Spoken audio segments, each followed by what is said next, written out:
What is up, my brothers from another mother? So in today's video, I'm going to be talking about how society's been feminized over the last, 30, 40, 50 years. I've recently taken the red pill and opened my eyes to a lot of realities that have previously been nagging me and basically, it's like your intuition speaks to you. It's like, this isn't the way things should be in school. This isn't the way, TV programming should be in the government and everything. But you just kind of, you shut up and you put your head down and you keep working, keep going forward, and just believing everything is right and correct. So this video is going to be a little bit longer. I'm going to go over some of the ways that I've learned that society has feminized men. Let's dive right into it. The first notable point that I've got, and by the way, guys, I made some notes. So what I'll do is in the low bar, I'll just copy and paste them in case you want to read them or check out any of the references. The first area that I came across was obvious to me in the school system. So as a kid growing up, I was not a student. I was not molded to, I just didn't mold and conform to the way the school system worked. So I think my average marks were probably C's or D's. By all measures and standards, a lot of people had looked upon me as, this kid's an idiot. He's never going to go anywhere. He'll never be successful.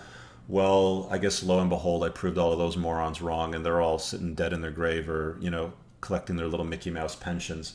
But being honest here, the school system is created to teach girls, not boys.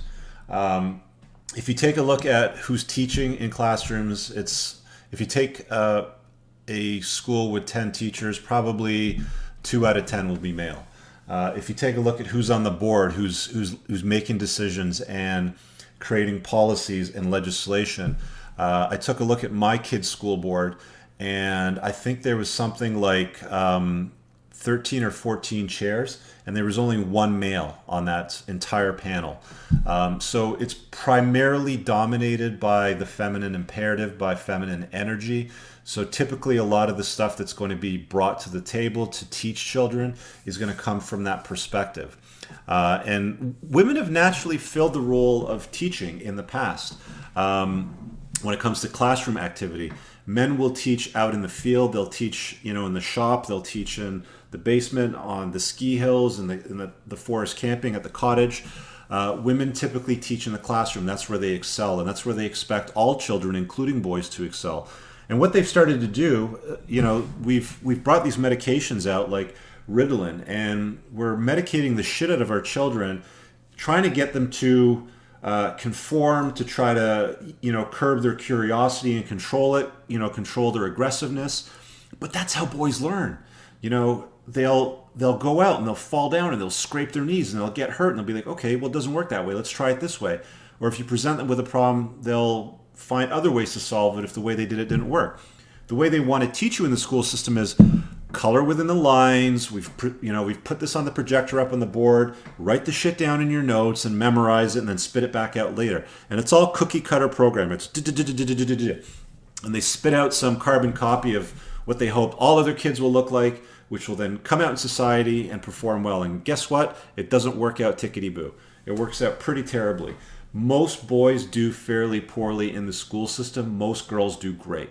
The school system needs reform. It needs to adapt and teach children the way that they're designed to learn. Women want kindness and compassion and coloring within lines, like I said. I can't tell you how many times I've heard women in my life say, I need kindness and I need compassion in a relationship. You need that. I get it. But boys have to be masculine, okay? Boys have to have masculine energy. What we've ended up with is a bunch of pussified men. If you type into Google right now, how society has been feminized, or the pussification, and then leave it blank, it'll say of the Western male. Google will autofill it. That's part and parcel, part of the school system failing. When I was a kid, we'd have courses like shop, where boys were encouraged, or all children, but it was mostly gravitated to by boys, where we were encouraged to make things with our hands. I made a chessboard. I made a cutting board for my parents. They still have it to this day, actually. It's pretty funny. And all kinds of other things that I created. And I really loved that. Like, I really connected with that way of learning. Women weren't that interested in it, but as time's passed on, there's fewer and fewer shop classes in the school system. And whether it's, I don't know if it's because they've been whittled out because of cost, or because they think that there's no value, or it's infringing on, female rights or feminism or some bullshit like that. But slowly but surely, masculine energy has been removed and squeezed out of the school system, and it's replaced with more feminine energy, more being kindness, more compassionate, more safe spaces. And they create these panels and groups in the school system. In elementary school systems, they actually create this. I couldn't believe it when I heard it, where they have, how do you handle a child that might be transgender or may not identify with one sex or the other?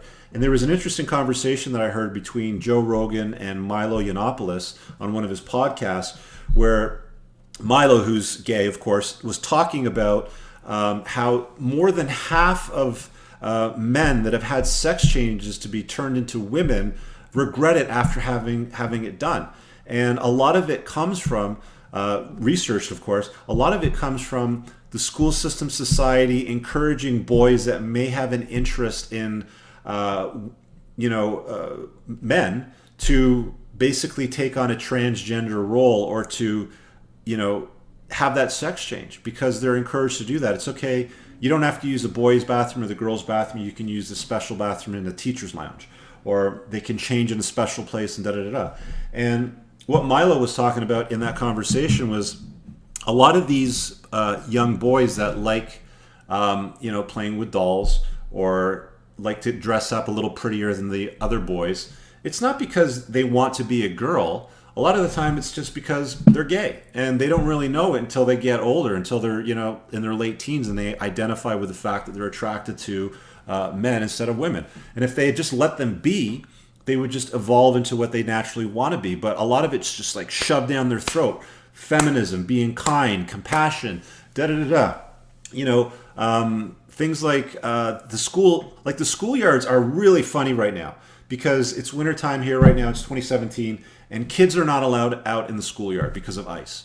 When I was a kid, we'd go out there and we'd take a running launch across like a patch of ice, and we'd slide across it, and we'd have like competitions, because that's what boys do. We're competitive. How fast can you go, or how quickly can you traverse this 20-foot stretch of ice versus the other kids, and we time each other or something like that. Now it's, no, we got to keep the children inside because it's too dangerous. Somebody's going to get hurt. And we pussify the shit out of children. So that's how I've seen the school system, in the elementary level anyway, feminize boys. And it's sad. You got to let kids be kids. You got to let women and girls do what they want, and you got to let boys do what comes naturally to them. So stop medicating the crap out of them. Let's talk about food now. Now, sperm counts in men have dropped 50% over the last 30 years, and testosterone in men has dropped 20% over the last 20 years. This is a result of the type of food that we're feeding ourselves. A lot of it comes from high output manufactured farms. These chicken farms where chickens are shitting eggs out all day long down a conveyor belt. There's fewer and fewer free range running around happy chickens. They're in a factory in a little cage, and they just shit eggs out all day long. If you see stats and specs, especially on how these animals are hormone injected, there's chickens that are hormone injected to the point where they can't even stand up on their own legs, and they have to keep sitting down. Cows are fed corn instead of, grass. Cows have historically, they have four stomachs for a reason, to eat grass. They're not designed to eat fucking corn. And then we hormone inject the crap out of them so we can process them quickly and get them to the grocery store shelves. And it's wrong. If you're going to feed your children anything, if you're going to feed yourself anything, stay away from genetically modified hormone injected crap. It's messing with your hormones. There's a reason why there's so much in the way of, ED drugs and things like that. It's because men's testosterone levels, the primary hormone that drives strength, aggressiveness, accomplishments, sexual desire, and all that stuff has been minimized. It's been dropped. And a lot of women are going, yeah, good, it's about time, because it reduces rape and blah, blah, blah. No, actually, factually, it's true that men are more in control and able to deal with romantic relationships better when they've got higher testosterone levels. Lower testosterone levels create things like all kinds of problems in men when it comes to aromatized estrogen and bitch tits, and where men get the female boobs and stuff like that. We carry extra fat in parts of our body that we shouldn't be. So food has contributed a big part to the feminization of society.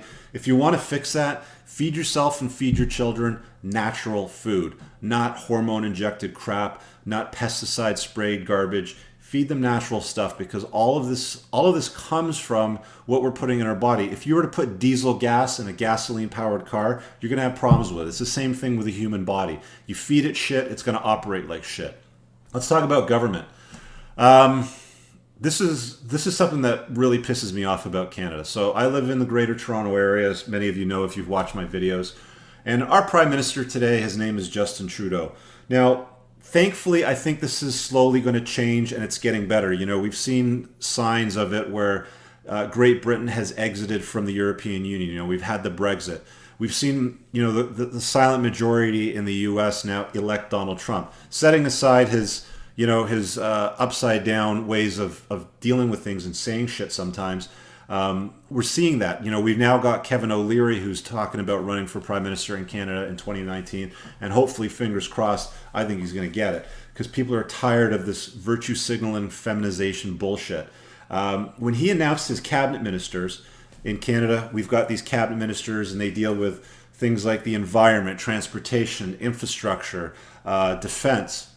You know, we've got these cabinet ministers that are responsible for reporting to the Prime Minister and executing on ideas and of course, you know, sitting at a table and making decisions. The newly elected Prime Minister needs to elect his cabinet ministers.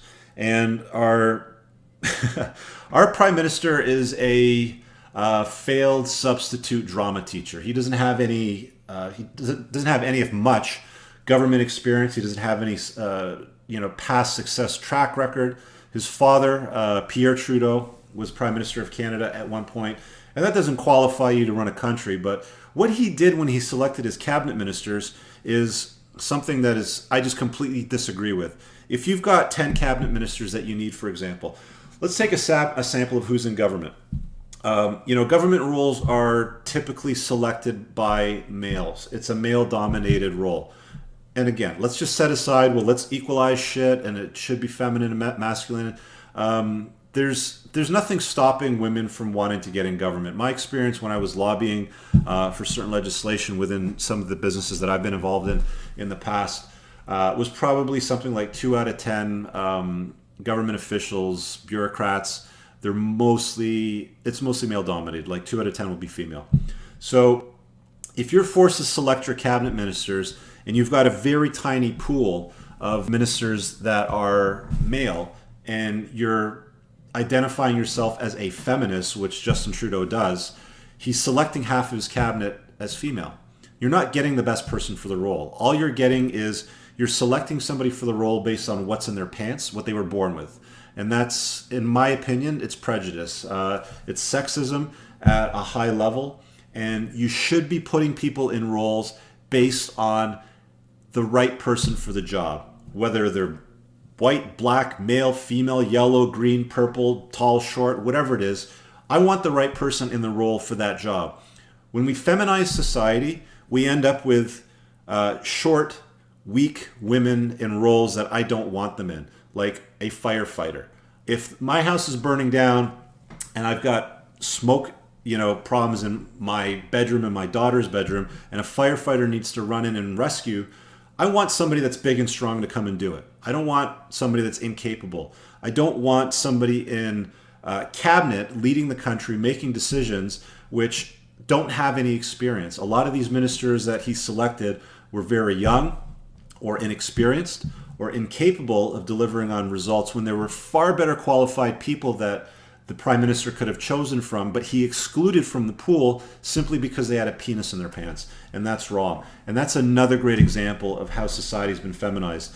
A lot of the things that government have been doing with virtue signaling when it comes to selection of these ministers is just nuts. There's a recent bill that a Toronto University professor he hasn't been protesting, but he's been speaking out against, which is the use of gender pronouns, which basically, by law, the government spends time on dumb shit now. They're not spending time on building infrastructure and creating taxation rules that are friendly to the development of the economy and the business and jobs and infrastructure and the creation of industry and things like that. They're spending dumb time on dumb shit with things like virtue signaling gender pronouns. And I'll put a link to Jordan Peterson's interview with Joe Rogan in the low bar so you can check it out. But basically, you're now forced in Canada, if somebody wants to identify as, you've got male and female. Well, now you've got pixie kind, or if they want to identify with a bug, or if they want to identify with a cat or a tree or a seed. I don't know. There's all these gender pronouns now where if somebody wants to be called like a zer or something, or a bleh, because they've made up a name because they want to not be male or female, you can get fined for not doing that. And he's gotten in a lot of trouble at the university for speaking out against it. There's a whole bunch of reasons behind it. Again, I invite you to check out the interview that he did with Joe Rogan. It's brilliant. It'll definitely shed a ton of light on it. But I'll leave that at that for the government. Let's talk about single motherhood now. This is really bad. The state, the media, publications have all idealized single motherhood. Like it is something to strive for, something that makes you a better person. You know, you go girl, you can do it all, you can have it all. And, you know, these women are like, you know, you'll see them on social media like, you know, Father's Day and I do the role of a mother and a father. And no, you don't. You can't play the role of masculine energy and feminine energy. The same way that I as a man cannot play feminine energy to my child, a woman cannot play masculine energy to their child. They just can't. They don't have the capacity to do it. They don't have the hardwiring. And all it's doing is it's leading to pussified children, and especially boys. I had a subscriber on one of my videos that made a request for me to talk about how single motherhood, you know, screwed him up. You know, he left a little bit of a paragraph in there talking about how he saw himself very differently from his peers by the age of 15, and by the age of 20, he saw how badly he had been screwed up by a single mother who excluded his father from the household and left the town and basically said that he was abusive and da-da-da. And he found out later that had nothing to do with that, and he was a kind gentleman with great virtues. It's just she was pissed off that he had left her. Anyway, you know, these single mothers teach their children to love women but not to stand up to them. They try to imply that they're able to teach them masculine energy and teach them how to be a man, but they have no capacity whatsoever to do that. And single mothers that intentionally exclude the child's father from their lives are doing them a great disservice. Listen, I understand there's going to be some of you out there that are going to go, well, you know, he was a murderer, or he was a cocaine dealer, or he was a drug trafficker. Fine, I get it, okay? But you made that choice to reproduce with that person, okay? If there's a father that wants to be in the child's life, let them be in the child's life. There's far too many women do separation, divorce, and family law that are taking advantage of legislation that the state and government has put in place because of the feminization of society that are excluding the rights of fathers in their child's life. I think something like 80 or 90% of custody orders are awarded in the female favor. It's slowly changing where men are getting more of a 50-50 role, but it's still completely unfair. It's a huge disservice to children, boys and girls. So if there's a strong adult male role model with strong virtues that has alpha capacity, women, if you have children, if your guy's a loser, that's fine, I understand. Expose your children to a man like that. If your dad is still around and they're like that, expose them to that. Cousin, uncle, you know, whatever it might be, let them have that energy in their life, because you're completely depriving them of 50% of energy that they need to develop into a strong, useful, contributor to society. I could go on and on about the single motherhood thing, but I think I'll leave it at that. I think you get my vibe there. It's not good for children, and it's especially not good for boys to not have exposure to strong masculine energy. And as we have this generation of boys that have grown up in single motherhood homes that are now getting married and having children, it's like these pussified males are now raising more, you know, feminized males and boys and girls going forward. You know what the stats are in single motherhood? Most of the incarcerated in North America come from single mother homes. There's a considerably higher chance of teenage suicide in a single mother home, gang-related issue in a single mother home. I could go on and on and on. It just carries on. Let me tell you a little story that I learned from a friend of mine from Africa that did a lot of work in the poaching community, the anti-poaching community. They ran into a problem. I can't remember where it was, but they ran into a problem with rhinoceroses nearly going extinct because of elephants. And what was happening was poachers were killing off adult male elephants to such a high degree that there was no adult male elephants in that, I don't know what they're called, tribes or prides, whatever, the groups of elephants, because they're community animals, to keep the young male elephants in check. And what was happening was the young male elephants were behaving like assholes, and they were charging and killing rhinoceros, which nearly made the rhinos extinct because they were poaching adult male ivory. And when they reintroduced adult male elephants back into these groups and communities, it stopped. Males are needed in children's lives. I'm going to leave it at that. Let's talk about TV shows. When I was a kid, TV shows. Let's talk about, how about Happy Days, okay? The Fonz. He'd come in off his motorcycle, leather jacket. Guys wanted to be him and women wanted to be with him. It's as simple as that. He was the alpha dude on the TV show. We've lost connection with these adult male masculine role models on television. And instead they've been replaced with these pussified, feminized beta bitches that people sit there and they'll watch. Now, television, I think, is written for the most part for women to watch. That's why you see a lot of shows like The Bachelor and the rose-giving ceremonies and all this bullshit. But sitcoms especially, everybody loves Raymond. You got Raymond, big guy. He's got his little hen-pecking midget wife pecking at him at everything. He's like, oh, okay, darling, let's just... And he's a moron. And these television shows portray men as idiots, as bumbling morons that are lucky, that are some dumb fuck lucky to have their wife in their life. I remember another show growing up in my teens and 20s, Home Improvement with Tim Allen. He was portrayed probably as the last alpha male / bumbling moron. And his car's in the garage and the tools and all that shit, and he had a show, Tim the Two-Man Taylor, but he was always portrayed as an idiot. Every time he did something, he was a moron. He'd have to go to the fence to talk to his pussified, feminized neighbor to try to get advice on life and dealing with his wife or something in his life. And that was probably the last example of the transition between the Fonz type of male character and then the transition into the pussified male, which gave us guys like Everybody Loves Raymond. Again, the wife, if you scratch below the surface and you start looking at it, the wife or the female is always portrayed as brilliant, successful, corrected about everything, and the husband is just some dumb fuck lucky to have found her. Let's talk about TV commercials.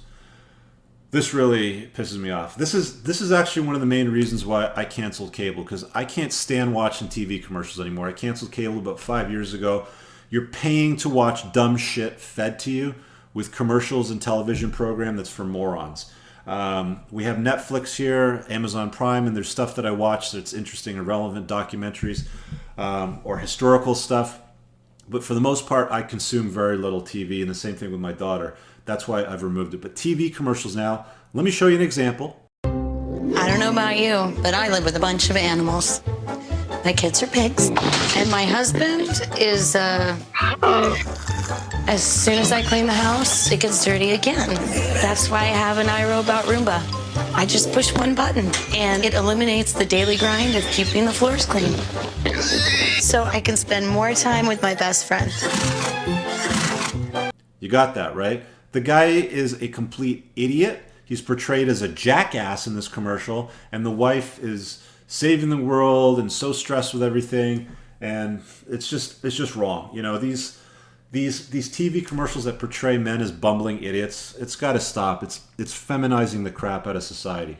Let's talk about the man cave now, because this one really grinds my gears.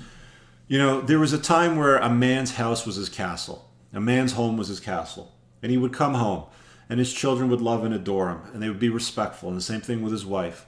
Now, men are just morons. We're not allowed to furnish homes. We're relegated to these tiny corners in our basement or the garage. Men are not allowed to have space in the walk-in closet. They're often moved to some other, alternative bedroom, and the women get the walk-in closet to put all their shit in it.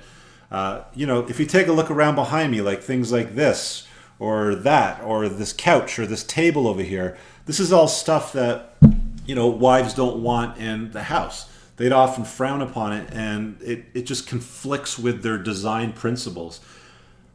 Guys, grow a pair. Be a fucking man. Stop relegating yourself to some remote corner in the basement and proudly, declaring to your buddies that you've got a man cave.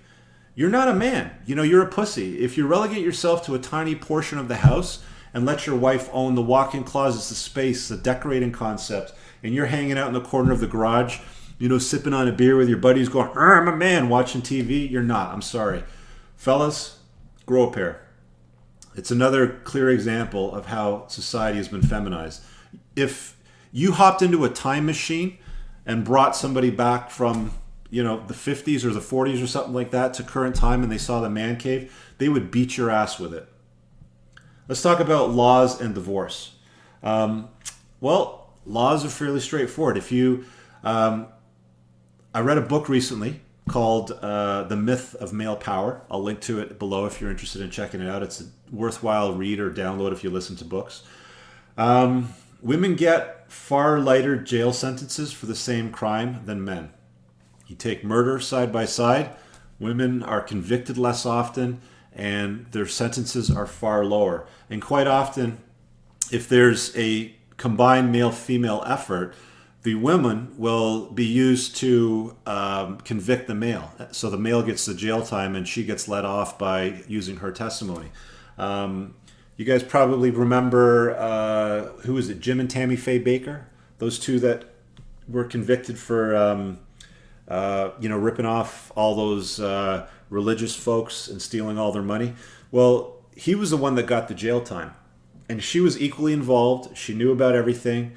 But she was used to convict him and put him in jail.